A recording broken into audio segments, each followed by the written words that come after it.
All right, so look at this. This is, okay, we're doing pretty good on time. This is the steroid pathway. And how this works is, and I'm just trying to, this is an introduction, and I try and make it as simple as possible. But what I have circled there is progesterone.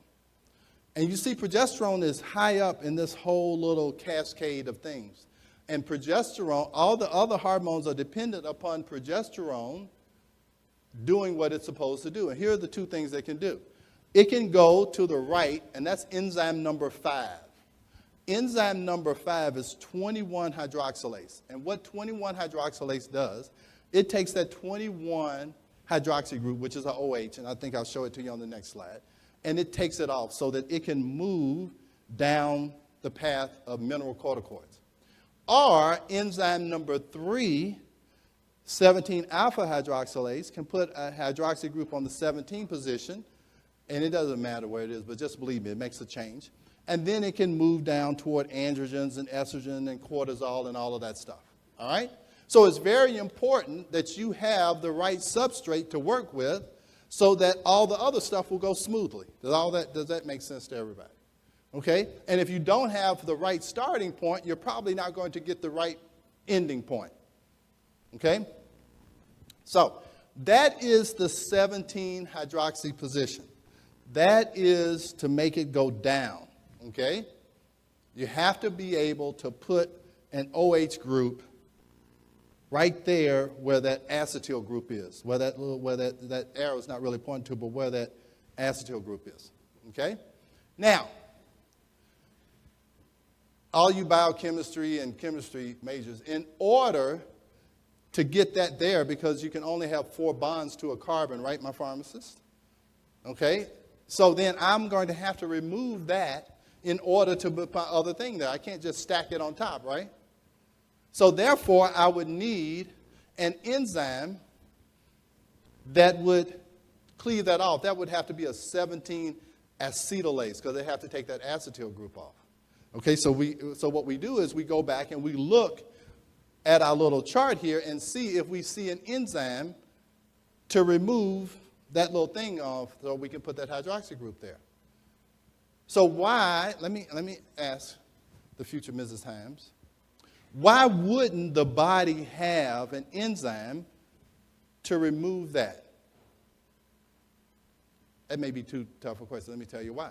You know why? Because Provera has only been around for 40 years. How long have women's bodies been around? Okay, see? Yeah. So why would God need to put an enzyme in to take off something that he didn't put in the original equipment? See, unless the pharmaceutical industry has a red phone hot wire to God to say, hey, we got this new drug. Can you please add in these new enzymes? Because we're going to need those. Because for our drug to work like this other one, we're going to need a little modifications to the blueprint here. Now, see, that's when you really need to have a religion.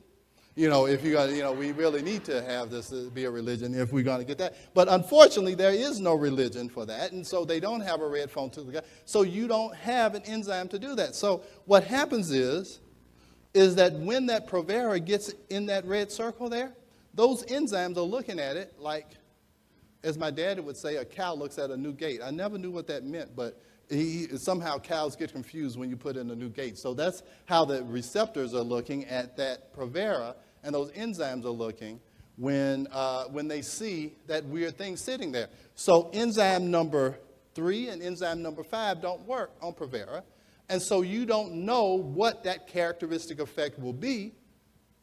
And so therefore, you have to do studies 30 years down the road to find out that Provera really causes some bad things to happen.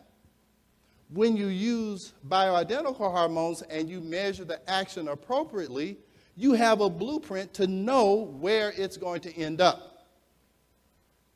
When you create a new drug, you don't have that blueprint.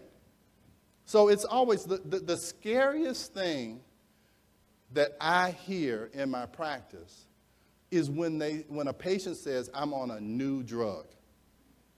That should scare everybody.